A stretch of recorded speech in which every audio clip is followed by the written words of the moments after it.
الحمد لله نحمده ونستعينه ونؤمن به ونتوكل عليه ونتوب إليه. الحمد لله الذي أنزل على عبده الكتاب ولم يجعل له عوجا. الحمد لله الذي أرسل رسوله بالهدى ودين الحق ليظهره على الدين كله ولو كره المشركون، والذي متم نوره ولو كره الكافرون. الصلاة والسلام على من لا نبي بعده، وسيد الأولين والآخرين، وخاتم الأنبياء والمرسلين، وزعيم المتقين، وإمام المسلمين، وقائد المؤمنين، الذي أدى الأمانة ونصح الأمة وبلغ الرسالة وجاهد في الله حق جهاده، كما صليت على إبراهيم وعلى آل إبراهيم. اللهم بارك على محمد وعلى آل محمد كما باركت على إبراهيم وعلى آل إبراهيم في العالمين إنك حميد مجيد. يا أيها الذين آمنوا اتقوا الله حق تقاته ولا تموتن إلا وأنتم مسلمون. أعوذ بالله من الشيطان الرجيم. بسم الله الرحمن الرحيم. يا أيها الناس اعبدوا ربكم الذي خلقكم والذين من قبلكم لعلكم تتقون. الذي جعل لكم الأرض فراشا والسماء بناء وأنزل من السماء ماء فأخرج به من الثمرات رزقا لكم ولا تجعلوا لله أندادا وأنتم تعلمون. صدق الله العلي العظيم. ആദരണീയരായ സഹോദരന്മാരെ, സഹോദരിമാരെ, സത്യവിശ്വാസികളെ, ജഗന്യന്താവായ അള്ളാഹുവിൻ്റെ വിധിവിലക്കുകൾ പാലിച്ചുകൊണ്ട് ജീവിക്കണമെന്നും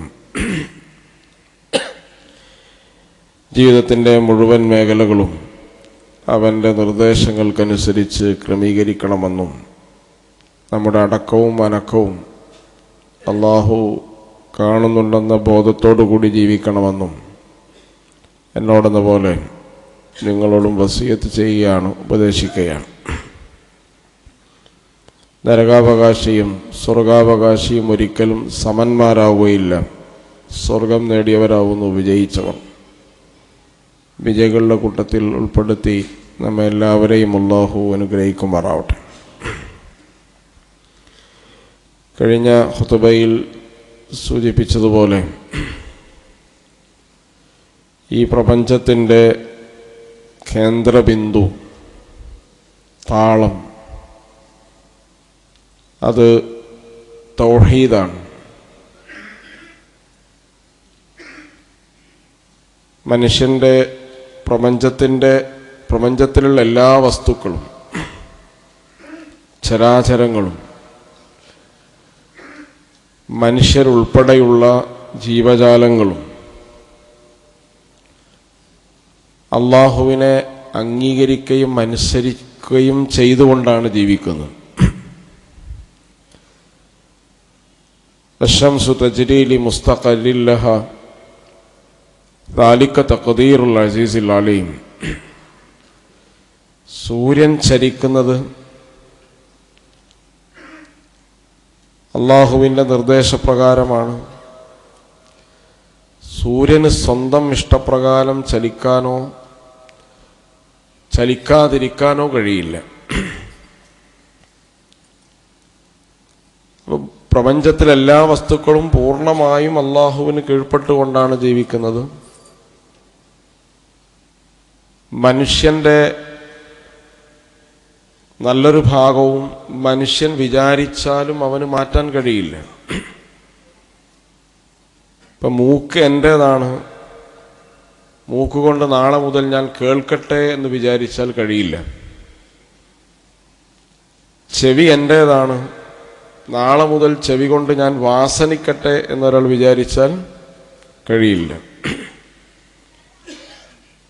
കാരണം ചെവി കൊണ്ട് കേൾക്കാനേ പറ്റൂ, മൂക്കുകൊണ്ട് വാസനിക്കാനേ പറ്റൂ, കണ്ണുകൊണ്ട് കാണാനേ പറ്റൂ. ആ അർത്ഥത്തിൽ മനുഷ്യൻ്റെ സ്വാതന്ത്ര്യം അതിലില്ല.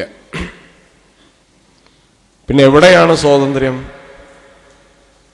എന്ത് വാസനിക്കണം, എന്ത് വാസനിക്കണ്ട എന്ന് തീരുമാനിക്കാനുള്ള സ്വാതന്ത്ര്യം നിങ്ങൾ മൂക്കുകൊണ്ട് വാസനിക്കാനേ പറ്റൂ. പക്ഷെ എന്ത് വാസനിക്കണം, എന്ത് വാസനിക്കണ്ട എന്ന് തീരുമാനിക്കാനുള്ള സ്വാതന്ത്ര്യം മനുഷ്യന്. അപ്പൊ ഈ പ്രവൃത്തിയിൽ ഈ വിവേചനാധികാരം മനുഷ്യന് നൽകി. ആ വിവേചനാധികാരം പടച്ച റബ്ബിന് കീഴ്പ്പെട്ട് ജീവിക്കുക എന്നതാണ്. അതും അള്ളാഹുവിന് വകവെച്ചു കൊടുക്കുക, അവിടെ അള്ളാഹുവിനെ ഏകനാക്കുക എന്നതാണ് മനുഷ്യനോട് പ്രവാചകന്മാർ നിർദ്ദേശിച്ച കാര്യം എന്ന് പറയണം. പ്രവാചകന്മാർ ആഹ്വാനം ചെയ്ത കാര്യം എന്ന് പറയും. വഅബ്ദുല്ലാഹ വലാ തുശ്രികൂ ബിഹി ശൈഅ. നിങ്ങൾ അള്ളാഹുവിന് മാത്രം വിധേയപ്പെടുക, അവനിൽ വേറെ ഒരാളുകയും പങ്കു ചേർക്കാതിരിക്കുക. ഇപ്പൊ തൗഹീദ് മനസ്സിലാക്കിയ ആളുകൾ കഴിഞ്ഞ ഖുതുബയിൽ തൗഹീദ് എന്താണ് എന്നും തൗഹീദിന്റെ വ്യത്യസ്തമായ ഇനങ്ങൾ എന്താണ് എന്നും മനസ്സിലാക്കിയ ആളുകൾ അവരുടെ ബാധ്യത എന്താണ്, അവരെങ്ങനെയാണ് ജീവിക്കേണ്ടത്, അവരുടെ ജീവിതത്തിന് തൗഹീദ് മനസ്സിലാക്കാത്ത ആളുകളുമായി എന്ത് വ്യത്യാസങ്ങളാണ് ഉണ്ടാവേണ്ടത്. ഒന്നാമത്തത് മുഴുവൻ മനുഷ്യരെയും വിളിച്ചുകൊണ്ടാണ് അല്ലാഹു പറയുന്നത്, യാ അയ്യുഹന്നാസ് ഉഅ്ബുദു റബ്ബക്കും. നിങ്ങൾ നിങ്ങളുടെ റബ്ബിനെ ഇബാദത്ത് ചെയ്യുക. റബ്ബ് എന്ന് പറഞ്ഞാൽ റുബൂബിയത്ത് നമ്മൾ മനസ്സിലുണ്ടാവണം. പ്രപഞ്ചം സൃഷ്ടിച്ച് പരിപാലിച്ച അല്ലാഹുല്ലദീ ഖലഖക്കും സുമ്മ റസഖക്കും സുമ്മ യുമീതുക്കും സുമ്മ യുഹ്യീക്കും. ഈ കാര്യങ്ങളൊക്കെ അള്ളാഹു നിങ്ങളെ സൃഷ്ടിച്ചിട്ട് വെറുതെ വിടുകയല്ല ചെയ്തത്. സുമ്മ റസഖക്കും, നിങ്ങൾക്ക് ആവശ്യമായ ആവാസ വ്യവസ്ഥകൾ സൃഷ്ടിച്ചു. കേരളക്കാരന് ജീവിക്കാൻ കേരളക്കാരൻ്റെതായ ഒരു സംവിധാനം ഉണ്ടാക്കി. ആഫ്രിക്കക്കാരൻ്റെതായ സംവിധാനം ഉണ്ടാക്കി. യൂറോപ്യൻ്റെതായ സംവിധാനം ഉണ്ടാക്കി. നിങ്ങളെ ജീവിപ്പിക്കുന്നു, നിങ്ങളെ മരിപ്പിക്കുന്നു. നിങ്ങളുടെ മരണത്തിലോ നിങ്ങളുടെ ജീവിതത്തിലോ നിങ്ങൾക്ക് ഒരു തരിമ്പും അവകാശമില്ല. അതാണ് വമാ തദ്രി നഫ്സുൻ മാദാ തക്സിബു ഗദാ. ഒരു ആത്മാവിനും അറിയില്ല നാളെ എന്താണ് അവൻ സമ്പാദിക്കുന്നത് എന്ന്. എവിടെ വെച്ചാണ് ബി ഐ അർളിൻ തമൂത്ത്, എവിടെ വെച്ചാണ് നിങ്ങൾ മരിക്കുക? നിങ്ങളെ ഗർഭപാത്രത്തിൽ എന്താണ്? മഴ എങ്ങനെയാണ്? ഇങ്ങനെ തുടങ്ങിയ ചില കാര്യങ്ങൾ അള്ളാഹുവിന്റെ മഫാത്തിഹുൽ ഗൈബ് എന്ന് പറഞ്ഞ് ഖുർആൻ പരിചയപ്പെടുത്തുന്നുണ്ട്. ഇതിലൊന്നും നിങ്ങൾക്ക് യാതൊരു സ്വാധീനമില്ല, യാതൊരു അവകാശമില്ല. ആരെ മകനായി ജനിക്കണം, എവിടെ ജനിക്കണം എന്ന് തീരുമാനിക്കാൻ നിങ്ങൾക്ക് അധികാരമില്ല. അതേപോലെ തന്നെ എവിടെ മരിക്കണം, എങ്ങനെ മരിക്കണം എന്ന് തീരുമാനിക്കാനുള്ള അധികാരമില്ല. അപ്പൊ ഇത് അള്ളാഹുവാണ് ചെയ്യുന്നത്. ഈ അള്ളാഹു സുബ്ഹാനഹു വ തആല ഇങ്ങനെ ചെയ്യുന്ന അള്ളാഹുവിനെ നിങ്ങൾ ഉഅ്ബുദു റബ്ബക്കും, നിങ്ങൾ ഇബാദത്ത് ചെയ്യാം. നമ്മൾ വിചാരിക്കണം മൈ ബോഡി മൈ ചോയ്സ് എന്നൊക്കെ നമ്മൾ പറയും. പക്ഷെ നിങ്ങളെ ബോഡിയിൽ നിങ്ങൾക്ക് യാതൊരു സ്വാധീനവും ഇല്ല. അങ്ങനെ എൻ്റെ ശരീരത്തിൽ അധികാരം എനിക്കായിരുന്നെങ്കിൽ എനിക്കൊരു അസുഖവും വരുമായിരുന്നില്ല. മനുഷ്യർക്ക് മനുഷ്യരുടെ ശരീരത്തിൽ അധികാരമുണ്ടായിരുന്നെങ്കിൽ ഖബർസ്ഥാൻ ആവശ്യമുണ്ടാകുമായിരുന്നില്ല, ഹോസ്പിറ്റലുകളുടെ ആവശ്യം ഉണ്ടായിരുന്നില്ല, നിപയും കൊറോണ വൈറസും ഉണ്ടാകുമായിരുന്നില്ല. ചെറിയൊരു വൈറസിനെ പേടിച്ചിട്ട് ലോകത്തെ വലിയ വലിയ രാജാക്കന്മാരും ഭരണാധികാരികളൊക്കെ മാസങ്ങൾ വാതിലടച്ച് വീട്ടിലിരുന്നില്ലേ? സോപ്പിട്ട് കഴുകിയാൽ പോകും. അത്ര ചെറിയൊരു വൈറസിനെ പേടിച്ചിട്ട് ലോകം മുഴുവൻ അടച്ചിരുന്നു. അപ്പൊ നിങ്ങൾക്ക് നിങ്ങളുടെ ബോഡിയിൽ അധികാരമുണ്ടായിരുന്നെങ്കിൽ ഈ പറഞ്ഞൊരു ലോക്ക്ഡൌണോ കൊറോണ വൈറസോ കോവിഡോ നിപയോ ഒന്നും ഉണ്ടാകുമായിരുന്നില്ല. അപ്പൊ അതില്ല, ഉണ്ടെന്ന് പറയാൻ കേൾക്കാൻ നല്ല ആകർഷണീയമായ ഒരു മുദ്രാവാക്യമാണ്. യഥാർത്ഥത്തിൽ ആ അധികാരം മനുഷ്യനില്ല. അപ്പൊ മനുഷ്യന്റേത് എന്ന് പറയുന്ന കാര്യത്തിൽ, നമ്മുടേത് എന്ന് നമ്മൾ പറയുന്ന കാര്യത്തിൽ പോലും നമുക്ക് അവകാശമോ സ്വാതന്ത്ര്യമോ നിശ്ചയിച്ചിട്ടില്ല. അങ്ങനെ നിശ്ചയിക്കാതെ എന്നാൽ നമുക്ക് പ്രയാസങ്ങളും ബുദ്ധിമുട്ടുകളും ഇല്ലാതെ നടത്തിക്കൊണ്ടുപോകുന്ന ഒരാളുണ്ട്. അതാണ് വഅ്ബുദൂ റബ്ബക്കും. മരുഭൂമിയിൽ ജീവിക്കുന്ന ഒട്ടകത്തിനും വനാന്തരങ്ങൾ ജീവിക്കുന്ന വന്യമൃഗത്തിനും കടലിന്റെ ആഴത്തിൽ ജീവിക്കുന്ന മത്സ്യങ്ങൾക്കും സുമ്മ റസഖക്കും അള്ളാഹു സൃഷ്ടിച്ചൊരു ആവാസ വ്യവസ്ഥ ഉണ്ട്. അതൊക്കെ വ്യത്യാസമുണ്ട്. ഞാൻ അതിന്റെ വിശദാംശങ്ങളിലേക്ക് പോകുന്നില്ല. അതൊക്കെ കടലിനെ മാത്രം പഠിച്ചാൽ മതി.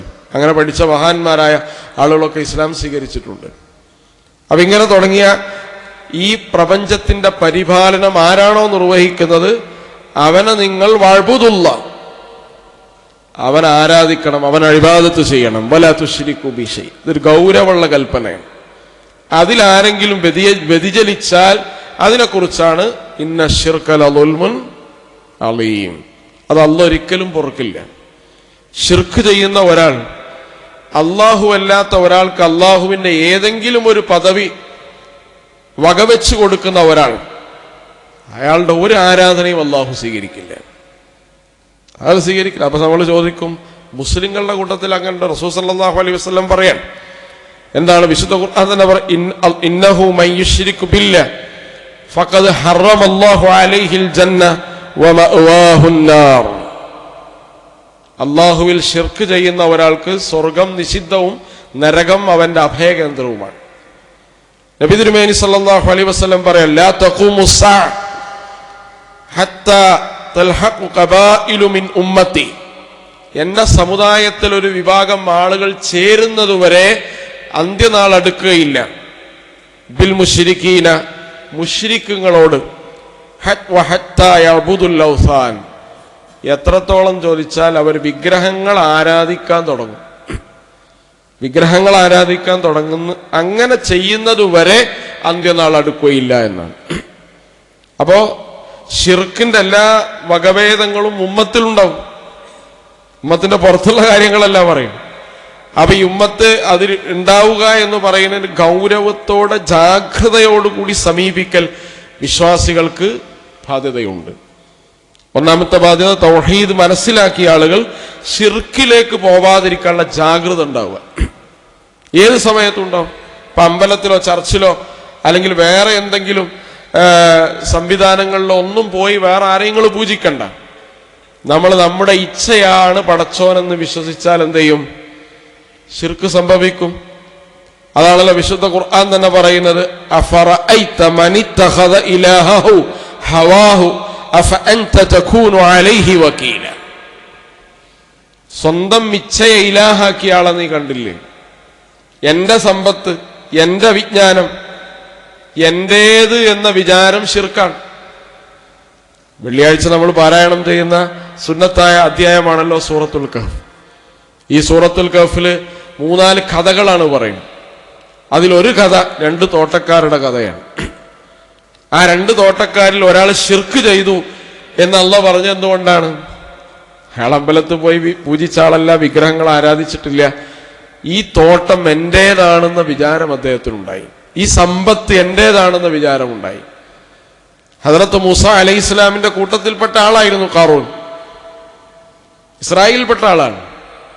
പക്ഷെ ഖാറൂന് അപ്പുറത്താണ് നിന്നത്, തൗഹീദിന് വിരുദ്ധമായാണ് നിന്നത്. ഖാറൂന് വിചാരിച്ചെന്താണ്? എൻ്റെ അടുത്തുണ്ടായി താക്കോൽ കൂട്ടങ്ങളിലായി ഞാൻ സൂക്ഷിച്ചു വെച്ചുള്ള സമ്പാദ്യങ്ങൾ, അതെന്റെ അറിവും എന്റെ യുക്തിയും ഉപയോഗിച്ച് ഞാൻ നേടിയതാണ് എന്ന് വിചാരിച്ചു. അപ്പൊ ശിർക്ക് സംഭവിക്കും. ആർക്കുണ്ടാവും? ഒരു മുതലാളിക്ക് ശിർക്ക് സംഭവിക്കും, ഒരു ബിസിനസ്സുകാരന് ശിർക്ക് സംഭവിക്കും, അതുപോലെ തന്നെ നല്ലൊരു പ്രഭാഷകന് ശിർക്ക് സംഭവിക്കും, നല്ല എഴുത്തുകാരന് ശിർക്ക് സംഭവിക്കും, നല്ല ശരീര സൗന്ദര്യമുള്ള ഒരാൾക്ക് ശിർക്ക് സംഭവിക്കും. അപ്പൊ ശിർക്കിലേക്ക് പോകാതിരിക്കാനുള്ള ജാഗ്രതയാണ് എല്ലാ സമയത്തും നമ്മിലുണ്ടാവേണ്ട ഏറ്റവും പ്രധാനപ്പെട്ട ജാഗ്രത. കാരണം അതിൽ എന്തെങ്കിലും കുറവ് സംഭവിച്ചാൽ നമ്മളെ ഇബാദത്തുകളൊക്കെ എന്ത് ചെയ്യും? അത് ബാധിക്കും. അപ്പൊ തൗഹീദ് മനസ്സിലാക്കിയ ഒരാൾ ശിർക്കിൽ പോകുന്നില്ല എന്ന് ഉറപ്പുവരുത്തും. അപ്പൊ ശിർക്കിലെ പോകുന്ന അള്ളാഹുവിന്റെ ഉലൂഹിയത്തിൽ, അള്ളാഹുവിന്റെ റുബൂബിയത്തിൽ, അള്ളാഹുവിന്റെ ഹാക്കിമിയത്തിൽ, അള്ളാഹുവിന്റെ അസ്മാ വസിഫാത്തിൽ സമന്മാരായി ഒരു ശക്തിയോ വ്യക്തിയോ ഒരു വസ്തുവോ ഉണ്ട് എന്നൊരാൾ വിശ്വസിക്കലാണ് ഷിർക്ക് എന്ന് പറയുന്നത്. ഷിർക്ക് എന്ന് പറയുന്നത് അതിനാണ്. ഈ പറഞ്ഞ കാര്യങ്ങളിലൊക്കെ ഏതെങ്കിലും ഒരു ശക്തിക്ക് പങ്കുണ്ട്. അതായത് ശക്തി, ഇപ്പോ ഹൈന്ദവ പുരാണങ്ങളിലൊക്കെ നിങ്ങൾ കാണാൻ കഴിയും, ശക്തികളെയാണ് അവർ ആരാധിക്കുക. അഗ്നി, സമുദ്രം, മഴ തുടങ്ങിയ ശക്തികൾക്ക് ദേവനുണ്ടാവും, അവരതിനെ ആരാധിക്കും. വ്യക്തികൾ ഉണ്ടാവും, പുണ്യപുരുഷന്മാർ, മഹാന്മാർ. ഇപ്പൊ ലാത്ത, ഉസ്സ എന്നൊക്കെ പറയുന്നത് മഹാന്മാരായിരുന്നു. ഖുറൈശികൾ പൂജിച്ചിരുന്ന ലാത്തയും ഉസ്സയും അന്ന് ജാഹിലിയ കാലഘട്ടത്തിൽ ഹജ്ജിന് വരുന്ന ആളുകൾക്ക് വെള്ളവും ഭക്ഷണവും സൗജന്യമായി വിതരണം ചെയ്തിരുന്ന മഹാന്മാരായിരുന്നു ആര്? ലാത്തയും ഉസ്സയും. അവർ മരിച്ചപ്പോൾ അവരെ ആരാധിക്കാൻ ആര് തുടങ്ങി? ഖുറൈശികൾ തുടങ്ങി. അവരുടെ വിഗ്രഹങ്ങളൊക്കെ അവരുടെ അനുഭവത്തിൽ മഹാന്മാരായിരുന്നു. അപ്പൊ അതുണ്ടാവും. വ്യക്തികൾ അതിൽ പങ്കുചേർക്കും. അതുപോലെ തന്നെ വസ്തുക്കൾ, വിഗ്രഹങ്ങളെ പോലുള്ള വസ്തുക്കളെ അതിൽ പങ്കുചേർക്കും. ഇങ്ങനെ ഏതെങ്കിലും ഒരർത്ഥത്തിൽ അതിൽ പങ്കുചേർക്കൽ ഉണ്ടായാൽ അത് ശിർക്കാണ്. ശിർക്ക് അതികഠിനമായ പാപമാണ്. നമ്മുടെ എല്ലാ ഇബാദത്തുകളെയും അത് പൊളിച്ചു കളയും, എല്ലാ സൽക്കർമ്മങ്ങൾക്കും പ്രതിഫലമില്ലാതാക്കി കളയും. പടച്ച റബ്ബ് ഒരാളോട് ഒരു വിട്ടുവീഴ്ചയും ഇല്ലാത്ത പാപമായി എണ്ണിയത് ഏതാണ്? ശിർക്കാണ്. ശിർക്ക് ഒരാൾ ചെയ്തിട്ട് വേറെ എന്ത് ചെയ്തിട്ടും കാര്യമില്ല. ശിർക്കുന്ന അയാൾ മോചിതനാവുക എന്നതാണ് പ്രധാനപ്പെട്ട കാര്യം. അപ്പൊ ശിർക്ക് സംഭവിക്കാതിരിക്കാനുള്ള ജാഗ്രത ഉണ്ടാവുക. ഒന്ന് ലിബറലിസം നമ്മുടെ സമൂഹത്തിലുണ്ട്, നവനാസ്തികതകളുണ്ട്. ഇവരൊക്കെ പടച്ചോനായിട്ട് വിചാരിക്കുന്നത് വിഗ്രഹങ്ങളല്ല, അവരവന്റെ യുക്തിയാണ്. ചില ആളുകൾ അങ്ങനെയാണ് പങ്കുചേർക്കുക. സ്വന്തം യുക്തിയെ പടച്ച റബ്ബിൽ എന്ത് ചെയ്യും? പങ്കുചേർക്കും. ഞാൻ വിചാരിച്ച് എന്റെ യുക്തി എന്ന് പറഞ്ഞുകൊണ്ട് യുക്തിയെ, വിചാരങ്ങളെ, വികാരങ്ങളെ പടച്ച റബ്ബിന്റെ നിയമങ്ങളുമായി പങ്കുചേർക്കുന്ന ധാരാളം മനുഷ്യരുണ്ട്. നേരത്തെ പറഞ്ഞ ശിർക്കുകളൊന്നും സംഭവിക്കാത്ത ആളുകളിലും ഈ ശിർക്ക് സംഭവിക്കാനുള്ള സാധ്യത നമ്മൾ മനസ്സിലാക്കണം. എന്റേത് എന്നൊരു വിചാരം അതിര് കവിഞ്ഞാൽ അത് ശിർക്കിലാണ് എത്തുക. എല്ലാ വെള്ളിയാഴ്ചയും പടച്ച റബ്ബ് പാരായണം ചെയ്യാൻ നിർദ്ദേശിച്ച, അല്ലാഹുവിന്റെ റസൂൽ സല്ലല്ലാഹു അലൈഹി വസല്ലം പാരായണം ചെയ്യാൻ നിർദ്ദേശിച്ച ഈ സൂറത്തിൽ ഈ ശിർക്കിനെ കുറിച്ച് വളരെ വിശദമായി പറയുന്നത് നമുക്ക് കാണാൻ കഴിയും. രണ്ടാമത്തെ കാര്യം, അള്ളാഹുവിന് സമ്പൂർണമായി കീഴ്പ്പെടുക എന്നതാണ്. ശിർക്കൊന്നിൻ്റെ അടുത്ത് സംഭവിക്കണില്ല, പക്ഷേ അള്ളാഹുവിന് കീഴ്പ്പെടുന്നതിൽ ഞാൻ വീഴ്ചകൾ സമ്പൂർണമായി കീഴ്പ്പെടുക. ആ സമ്പൂർണമായി കീഴ്പ്പെട്ട ജീവിതമാണ് പ്രവാചകന്മാരുടെ ജീവിതം. മഹാനായ ഇബ്രാഹിം അലൈഹിസ്സലാം അള്ളാഹുവിന് സമ്പൂർണമായി വിധേയപ്പെട്ടു. ന്യായങ്ങളൊക്കെ ഉണ്ടായിരിക്കുന്ന പല കാര്യങ്ങളിലും ഒരു ന്യായങ്ങളെയും ആശ്രയിക്കാതെ അള്ളാഹുവിന്റെ കൽപ്പനയാണ് എന്ന് കരുതി സമ്പൂർണമായി വിധേയപ്പെട്ടതാണ്. മകനെ അറുക്കാൻ കൊണ്ടുപോയ കാര്യങ്ങൾ, മകനെ ബലിയറുക്കാൻ വേണ്ടി ഇബ്രാഹിം അലൈഹിസ്സലാം കൊണ്ടുപോകുന്നുണ്ട്. അഗ്നികുണ്ഡാരത്തിലേക്ക് ഇബ്രാഹിം അലൈഹിസ്സലാമിനെ വലിച്ചെറിയുന്നുണ്ട്. ഈ സമയങ്ങളിലൊക്കെ സമ്പൂർണ്ണ വിധേയത്വം അള്ളാഹുവിനാവുക എന്നതാണ്. പടച്ച റബ്ബ് ഒരാളെ സഹായിക്കാമെന്ന് പറയുന്നത്, മുസ്ലിങ്ങളെ ഞാൻ സഹായിക്കാമെന്ന് ഖുർആനിൽ എവിടെയില്ല. പ്രത്യേകം മനസ്സിലാക്കേണ്ട കാര്യമാണ്. മുസ്ലിങ്ങളെ ഞാൻ സഹായിക്കും എന്നല്ല എവിടെയും പറഞ്ഞിട്ടില്ല. അള്ളാഹ് സഹായിക്കും എന്ന് പറഞ്ഞത് ആരെ മാത്രമാണ്? മുഅ്മിനുകളെ മാത്രമാണ്, വിശ്വാസികളെ മാത്രമാണ്, വിശ്വാസികളെ മാത്രമാണ്. അതുകൊണ്ടാണ് അൻതുമുൽ അലൗന ഇൻ കുൻതും മുഅ്മിനീൻ, ഇൻ കുൻതും മുസ്ലിമീൻ എന്നില്ല. ഇല്ല, മുസ്ലിങ്ങളെ സഹായിക്കേണ്ട ബാധ്യത അള്ളാഹുവിനില്ല. മുഅ്മിനീങ്ങളെ അള്ളാഹ് സഹായിക്കും. മുഅ്മിനീങ്ങളുടെ രണ്ടാമത്തെ ഏറ്റവും പ്രധാനപ്പെട്ട ജാഗ്രത അവര് സമ്പൂർണമായി അള്ളാഹുവിന് വിധേയപ്പെടുക എന്നതാണ്. സമ്പൂർണമായി വിധേയപ്പെടുക എന്ന് പറഞ്ഞാൽ നമുക്കറിയാം, മുഴുവൻ മേഖലകളും അള്ളാഹുവിന് കീഴ്പ്പെടുക. അതിൽ കള്ളികളും കോളങ്ങളും ഇല്ല. കുറച്ച് അള്ളാഹ്ക്ക്, കുറച്ച് ബാക്കിയുള്ളവർക്ക് എന്ന് പറയുന്ന രീതി, സമീപനമില്ല. സമ്പൂർണമായും അള്ളാഹുവിന് കീഴ്. രാഷ്ട്രീയക്കാരനാണെങ്കിൽ, സാമൂഹ്യ പ്രവർത്തകനാണെങ്കിൽ, സാമ്പത്തിക പ്രവർത്തകനാണെങ്കിൽ, ഏത് മേഖലയിലും നിങ്ങൾ പ്രവർത്തിക്കുന്ന ആളാണെങ്കിലും സമ്പൂർണമായും അള്ളാഹുവിന് വിധേയപ്പെടലാണ് തൗഹീദ് എന്ന് പറയാം. തൗഹീദ് പറയാ. അപ്പൊ അതുകൾ എന്ത് ചെയ്യും? പലിശ ഇസ്ലാമിലെ ഹറാമാണ്, നിഷിദ്ധമാണ്. പലിശയുടെ ഏറ്റവും ചെറിയ അംശം സ്വന്തം മാതാവിനെ വ്യഭിചരിക്കുന്നതിന് തുല്യമാണെന്ന് റസൂലുള്ളാഹി സ്വല്ലല്ലാഹു. അത്ര വലിയ പാപമാണ്. അള്ളാഹ് റസൂൽ യുദ്ധം പ്രഖ്യാപിച്ച പാപം. കാരണം ഒരു ഇസ്ലാം ഇഷ്ടപ്പെടുന്ന ഒരു സാമ്പത്തിക വ്യവസ്ഥ അല്ല പലിശാധിഷ്ഠിതം. ഇസ്ലാമിന്റെ സാമ്പത്തിക വ്യവസ്ഥ സക്കാത്താണ്. അത് വാങ്ങുന്നവനും കൊടുക്കുന്നവനും വളർച്ച ഉണ്ടാവുക എന്നുള്ളതാണ് ഇസ്ലാമിന്റെ കാഴ്ചപ്പാട്. മറ്റത് ഒരാൾക്ക് മാത്രമേ വളർച്ച ഉണ്ടാവുള്ളൂ, പലിശ ഒരാൾക്ക് മാത്രമേ വളർച്ച ഉണ്ടാവുള്ളൂ. അത് പാടില്ല. അതുകൊണ്ടാണ് പലിശ അതികഠിനമായി ഇസ്ലാം എന്ത് ചെയ്ത് വെറുത്തതും യുദ്ധം പ്രഖ്യാപിച്ചതും. ഈ പലിശ ചില ആളുകൾ പലിശനോട് വളരെ സൂക്ഷ്മത പാലിക്കും. അതേസമയം രാഷ്ട്രീയ നിലവാരം എവിടെയെങ്കിലൊക്കെ പലിശയുമായി ബന്ധപ്പെട്ട അത് രാഷ്ട്രീയത്തിലല്ലേ എന്ന് പറയും. ഇത് പാടില്ല. നിങ്ങൾക്ക് അല്ലാഹു സുബ്ഹാനഹു വ തആല എന്തൊക്കെ ഹറാമാക്കിയോ അത് എല്ലാ മേഖലയിലും ഹറാമാണ്. ഹലാലാക്കിയ കാര്യങ്ങൾ എല്ലാ മേഖലയിലും എന്താണ്? ഹലാലാണ്. ചില ആൾക്കാര് പള്ളിയിലൊക്കെ നല്ല മുത്തക്കിയായിട്ട് നിൽക്കും. മുത്തക്കി എന്ന് പറയാൻ പറ്റില്ല ശരിക്കും. യഥാർത്ഥത്തിൽ മുത്തക്കി എന്ന് പറഞ്ഞാൽ ജീവിതത്തിൽ മുഴുവൻ ഒരാൾ അള്ളാഹുവിന് വിധേയപ്പെടുമ്പോഴേ അയാൾ എന്ത് ചെയ്യുള്ളൂ? അപ്പൊ രാഷ്ട്രീയ കാര്യങ്ങളോ മറ്റു കാര്യങ്ങളിലൊക്കെ ആകുമ്പോൾ അയാളുടെ ധാർമ്മികതയും സദാചാരവും ലൂസാവും. എന്നിട്ട് അയാൾ പറയാം അത് രാഷ്ട്രീയത്തിലല്ലേ എന്ന്. ആ പരിപാടിയില്ല.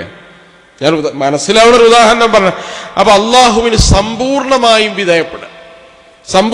വിധേയപ്പെടുക, കീഴ്പ്പെടുക എന്നത്. അതുകൊണ്ട് അള്ളാഹു വിശ്വാസികളെ വിളിച്ചിട്ടാണ് യാ അയ്യുഹല്ലദീന ആമിനു ബില്ലാഹി വറസൂലി. വിശ്വാസികളെ നിങ്ങൾ അള്ളാഹുവിലും റസൂലിലും വിശ്വസിക്കൂ എന്നാണ്. ഉദ്ഖുലു ഫിസ്സിൽമി കാഫ. വിശ്വാസികളെ വിളിച്ചിട്ടാണ് പറയുന്നത്, നാട്ടുകാരെ വിളിച്ചിട്ടല്ല. സമ്പൂർണമായും നിങ്ങൾ ഇസ്ലാമിൽ പ്രവേശിക്കൂ. സമ്പൂർണമായും ഇസ്ലാമിൽ അപ്പൊ വിശ്വാസികൾ സമ്പൂർണമായും പ്രവേശിക്കാത്ത ആളുകൾ ഉണ്ടാവുമല്ലോ, അതുകൊണ്ടാണത് പറയും. അപ്പൊ സമ്പൂർണമായും അള്ളാഹുവിന് വിധേയപ്പെടുക. ജീവിതത്തിൽ ഏതെങ്കിലും ഒരു ഭാഗം ഒരു രാഷ്ട്രീയക്കാരനോ ഒരു ആത്മീയ നേതാവിനോ അല്ലെങ്കിൽ ഏതെങ്കിലും ഒരു കമ്പനി മേധാവിക്കോ സമർപ്പിക്കാതിരിക്കുക. ഏത് മേഖലയിലും പടച്ച റബ്ബിന് കീഴ്പ്പെടുക എന്നതാണ് തൗഹീദിന്റെ അടിസ്ഥാനം. തൗഹീദ് മനസ്സിലായ ആളുകളുടെ ജീവിതത്തിൽ ഉണ്ടാവേണ്ട കാഴ്ചപ്പാട് എന്താണ്? അതുകൊണ്ടാണ് അങ്ങനെ ചെയ്യുന്ന ആളെ കുറിച്ചാണ് വിശുദ്ധ ഖുർആൻ പറയുന്നത്, റളിയല്ലാഹു അൻഹും വറളൂ അൻ ദാലിക ലിമൻ ഖശിയ റബ്ബ. അവരല്ലാഹുവിനെയും അല്ലാഹു അവരെയും തൃപ്തിപ്പെടാം. ഈ അവസ്ഥയാണ് വിശ്വാസികൾക്ക് ഉണ്ടാവേണ്ടത്. അങ്ങനെ ഉണ്ടാവണമെങ്കിൽ സകലത്തിനേക്കാളും പ്രിയങ്കരം അള്ളയും റസൂലും ആവുക. സുഹൈബ് റൂമി ഹിജറ പോകുന്ന സമയത്ത് അബൂജഹലും കൂട്ടരും വന്നിട്ട് തടഞ്ഞു വെക്കുകയാണ്. തടഞ്ഞു വെച്ചിട്ട് സമ്പത്ത് നീ മദീനയിൽ കൊണ്ടുപോകാൻ പറ്റൂല, നീ മക്കയിലുള്ള ആളല്ല, ഇവിടെ വന്ന ആളാണ്, ഇവിടെ നിന്ന് സമ്പാദിച്ച് അതുകൊണ്ട് അത് മദീനയിലേക്ക് കൊണ്ടുപോകാൻ ഞങ്ങൾ അനുവദിക്കൂല, നിനക്ക് വേണമെങ്കിൽ പോകാം. സുഹൈബ് റൂമി വില്ലാളി വീരനാണ്, യുദ്ധത്തിൽ അതിനിപുണനായ സഹാബിയാണ്. അമ്പും വില്ലും അദ്ദേഹം ഇങ്ങനെ എടുത്തിട്ട് ആളുകളൊക്കെ അമ്പെയ്ത് വീഴ്ത്താൻ ശക്തി അദ്ദേഹത്തിൻ്റെ, എതിർത്തവരെ തട്ടിമാറ്റാണ്ട്. പക്ഷെ അദ്ദേഹം എന്ത് ചെയ്തു?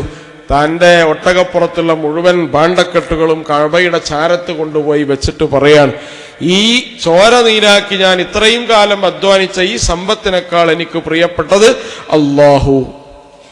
അള്ളയാണ് വറസൂലുഹു, അവന്റെ ദൂതനാണ്. അപ്പോഴാണ് റളിയല്ലാഹു അൻഹും വറളൂ അൻ ദാലിക ലിമൻ ഖശിയ റബ്ബ. ദാലിക ലിമൻ ഖശിയ, സകലത്തിനേക്കാളും പ്രിയങ്കരം അല്ലാഹു ആവുക എന്ന് പറയുന്നത്. അല്ലാഹു ആവുക എന്ന് പറഞ്ഞാൽ അള്ളാഹുവിന്റെ നിയമങ്ങൾ വിധിവിലക്കുകൾ ജീവിതത്തിൽ വളരെ സൂക്ഷ്മതയോടുകൂടി. അതാണ് വല്ലാഹി ലൗ സരിഖത് ഫാത്തിമത്തു ബിൻതു മുഹമ്മദ് ലഖതഅതു യദഹ. എന്റെ മകൾ ഫാത്തിമയാണ് കെട്ടതെങ്കിലും ശരി, അവളുടെ കൈ ഞാൻ എന്ത് ചെയ്യും? എനിക്ക് ഫാത്തിമ ഏറ്റവും പ്രിയങ്കരിയാണ്, സംശയമില്ല. ഫാത്തിമത്തു കബ്ദി, ഫാത്തിമന്റെ കരളിന്റെ കഷ്ണമാണ്. ഏത് യാത്ര കഴിഞ്ഞാലും നബി തിരുമേനി വന്ന് വിശ്രമിക്കുന്ന കട്ടിൽ ഫാത്തിമ റളിയല്ലാഹു അൻഹ കിടക്കുന്ന കട്ടിലാണ്. ആ ചൂടിക്കട്ടിൽ ഇങ്ങനെ കിടക്കും. ഏത് പണിയുടെ തിരക്കിലാണെങ്കിലും ഫാത്തിമ റളിയല്ലാഹു അൻഹ വന്നിട്ട് നബി സല്ലല്ലാഹു അലൈഹി വസല്ലമയുടെ വയറ്റത്ത് തലവെച്ച് കിടക്കും. നബി പോയിട്ടേ മകൾ പിന്നെ പണിക്ക് പോകുള്ളൂ. നല്ലൊരു ഭക്ഷണം നബീന്റെ മുന്നിൽ വന്നാൽ നബി രണ്ടാക്കി മാറ്റും. ഒന്ന് ഫാത്തിമക്കുള്ളതാണ്, കൊണ്ടുപോയി കൊടുക്കൂ എന്ന് പറയും. അത്രയും സ്നേഹമുള്ള ആളാ. പക്ഷേ അള്ളാഹുവിന്റെ ഒരു വിധിവിലക്കിൽ, അള്ളാഹുവിന്റെ ഒരു വിധിയിൽ, ഒരു ശരീഅത്ത് നിയമത്തിൽ എനിക്ക് സമ്പൂർണ്ണ വിധേയത്വം ആരോടേ ഉള്ളൂ? അള്ളാഹിനോടുള്ളൂ, മകളോടില്ല. മകളോട് സ്നേഹമുണ്ട് എന്നുള്ളതൊക്കെ ശരിയാണ്, മകനോട് സ്നേഹമുണ്ട് എന്നുള്ളത് ശരിയാണ്. അപ്പൊ ശരീഅത്തിൽ നോടാണ് അതിനേക്കാൾ കൂടുതൽ സ്നേഹം. അള്ളാഹുവിനോടാണ് അതിനേക്കാൾ കൂടുതൽ സ്നേഹം. ഈ പ്രഖ്യാപനമാണ് മുവഹീദിൽ ഉണ്ടാവുക. തൗഹീദിന്റെ ഏറ്റവും പ്രധാനപ്പെട്ട ഭാഗം സമ്പൂർണമായും അള്ളാഹുവിന് കീഴ്പ്പെടുക എന്നതാണ്. അതുപോലെ തന്നെ മൂന്നാമത്തെ കാര്യം എന്ന് പറഞ്ഞാൽ ആരാധനകളിൽ, അനുഷ്ഠാനങ്ങളിലെ ലക്ഷ്യം അള്ളാഹു മാത്രമാവണം. വേറൊരു വിചാരയിൽ കടന്നു വരാൻ പാടില്ല, വേറെ വിചാരം പാടില്ല. നേർച്ച, പ്രാർത്ഥന, ആരാധനകൾ, ഇതിലൊക്കെ മുഖ്ലിസീന, അവരാത്മാർത്ഥമായി ലഹുദ്ദീൻ, ദീന് മുഴുവൻ ആർക്കാണ്? അള്ളാഹ്ക്ക് മാത്രമായി കൊടുക്കുക. തൗഹീദ് എന്ന് പറയുന്നത് ഏറ്റവും പ്രധാനപ്പെട്ടതായിട്ട് ആരാധനയിൽ മറ്റു വിചാരങ്ങൾ കയറി വരാതിരിക്കും. വ്യക്തികളോ സംവിധാനങ്ങളോ സമുദായങ്ങളോ കുടുംബങ്ങളോ താല്പര്യങ്ങളോ ആരാധനയുടെ ഉദ്ദേശമാവാതിരിക്കുക. നിസ്കരിക്കുന്നത് ആർക്കു വേണ്ടിയാണ്? ഖാലിസല്ല, അള്ളാഹുവിന് വേണ്ടി മാത്രമാണ്. എല്ലാ ഇബാദത്തുകളും അതിലെന്തെങ്കിലും ഒരു വ്യതിചലനം സംഭവിച്ചാൽ സൂറത്തുൽ കഹ്ഫിൽ അവസാനത്തെ ആയത്തതാണ്, ആരെങ്കിലും കാണാൻ നിങ്ങൾ ഇബാദത്ത് ചെയ്താൽ അത് ശിർക്കാണ്. ആരെങ്കിലും ഒരു ആബിദാണെന്ന് വിചാരിക്കാൻ ഒരാൾ ഇബാദത്ത് ചെയ്താൽ അതെന്താണ്? ശിർക്കാണ്. അത് പറഞ്ഞിട്ടാണ് സൂറത്തുൽ കഹ്ഫ് എന്ത് ചെയ്യുന്നത്? അവസാനിക്കണം. ശിർക്കിനെ കുറിച്ച് എല്ലാ വെള്ളിയാഴ്ച ഇത് ജാഗ്രതപ്പെടുത്തുന്നുണ്ട്. മനസ്സിലാക്കി ഓതിയാൽ ശിർക്കിനെ കുറിച്ചുള്ള ജാഗ്രത ഈ അധ്യായം നമുക്ക് നൽകുന്നുണ്ട്. അതുപോലെ തന്നെ അഞ്ചാമത്തെ കാര്യം എന്ന് പറഞ്ഞാൽ തൗഹീദ് നമ്മൾ മനസ്സിലാക്കലും മറ്റുള്ളവർക്ക് മനസ്സിലാക്കി കൊടുക്കലും നമ്മുടെ ബാധ്യതയാണ്. ഞാൻ തൗഹീദിനെ കുറിച്ച് പഠിക്കുക മാത്രമല്ല, എൻ്റെ ഭാര്യ, എൻ്റെ മക്കൾ, എൻ്റെ ഭർത്താവ്, എൻ്റെ മക്കള്, എൻ്റെ കുടുംബം, ഞാൻ ചെലവിന് കൊടുക്കാൻ ബാധ്യതപ്പെട്ട ആരൊക്കെയുണ്ടോ അവർക്ക് ചെലവ് കൊടുക്കുന്നത് പോലെ ബാധ്യത ഉള്ളതാണ് തൗഹീദ് പഠിക്കലും പഠിപ്പിക്കലും. മക്കൾക്ക് അന്നം കൊടുക്കുന്നത് പോലെ നിർബന്ധമാണ് മക്കൾക്ക് തൗഹീദും മനസ്സിലാക്കി കൊടുക്കുക. അതുകൊണ്ടാണ് ഹദ്റത്ത് ലുഖ്മാൻ അദ്ദേഹത്തിന്റെ ഉപദേശത്തിൽ ആദ്യം പറയണ എന്താണ്? തൗഹീദിനെ കുറിച്ചാണ്. വലാ തുശ്രിക് ബില്ലാഹി ശൈഅ, അല്ലാഹുവിൽ നീ ഒന്നിനെയും പങ്കു ചേർക്കാൻ പാടില്ല. ഇന്ന ശിർക ലദുൽമുൻ അളീം. ശിർക്ക് ആദ്യം മകന് കൊടുക്കേണ്ട ഉപദേശം മോനെ ഭക്ഷണം കഴിച്ചോന്നല്ല, അള്ളാഹുവിനെ മാത്രം ഇബാദത്ത് ചെയ്യൂ എന്നതാണ്. കാരണം അതാണ് ഏറ്റവും പ്രധാനപ്പെട്ട കാര്യം. അതുകൊണ്ട് തൗഹീദ് പഠിക്കലും പഠിപ്പിക്കലും ഒരാൾക്ക് ബാധ്യതയുണ്ട്.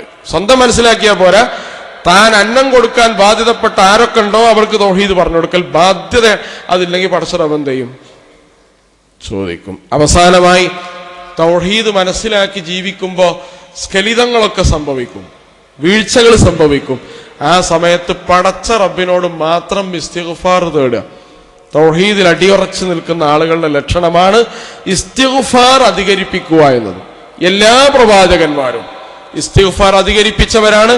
നബി തിരുമേനി സല്ലല്ലാഹു അലൈഹി വസല്ലം പറയാൻ, ഒരു ദിവസം ഞാൻ 100 തവണ അള്ളാഹുവിനോട് പൊറുക്കലിനെ തേടും. ആര്? അഫഇം മിത്ത ഫഹുമുൽ ഖാലിദൂൻ. ഭൂമിയിൽ ഒരാളെ പടച്ച റബ്ബ് ശാശ്വതനാക്കണമെന്ന് തീരുമാനിച്ചിരുന്നെങ്കിൽ അത് മുഹമ്മദ് മുസ്തഫ സല്ലല്ലാഹു അലൈഹി വസല്ലം. അത്ര ഹബീബാണ്, പ്രിയപ്പെട്ടവനാണ് റസൂൽ. റസൂൽ എങ്ങളും മരിക്കാനുള്ളതാണെങ്കിൽ പിന്നെ ഭൂമിയിൽ ഞാൻ ആരെയാണ് വെക്കുക എന്ന് ചോദിക്കുന്നുണ്ട് അള്ളാഹു. അതാ സ്നേഹത്തിന്റെ ഒരു ചോദ്യമാണ്, പ്രകടനാണ്. അങ്ങനെയുള്ള റസൂൽ സല്ലല്ലാഹു അലൈഹി വസല്ലം ഒരു ദിവസം 100 തവണ അള്ളാഹുവിനോട് പൊറുക്കലിനെ തേടണമെങ്കിൽ ആ പാപങ്ങൾ സംഭവിച്ചിട്ടല്ല, ജാഗ്രതയാണ്. ഈ ജാഗ്രത നമുക്കുണ്ടാവണം. ആകെ ഒരു 2 സെക്കൻഡ് അല്ല 2 മിനിറ്റ് വേണ്ട. 100 തവണ ഒരാൾക്ക് അസ്തഗ്ഫിറുല്ലാഹ് എന്ന് പറയാം. ഇത് റസൂൽ സല്ലല്ലാഹു അലൈഹി വസല്ലം. ഇത് തൗഹീദിൽ ഒരാൾ അടിയുറപ്പിച്ചു നിർത്തുന്ന ഏറ്റവും പ്രധാനപ്പെട്ട ലക്ഷണമാണ് അള്ളാഹുവിനോട് അയാൾ പാപമോചനം തേടുക എന്നും. ഈ ജാഗ്രത തൗഹീദ് മനസ്സിലാക്കിയ ആളുകൾക്ക് ഉണ്ടാവണം. പടച്ച റബ്ബ് അതിന് നമുക്ക് എല്ലാവർക്കും തൗഫീഖ് പ്രദാനം ചെയ്യുമാറാവട്ടെ.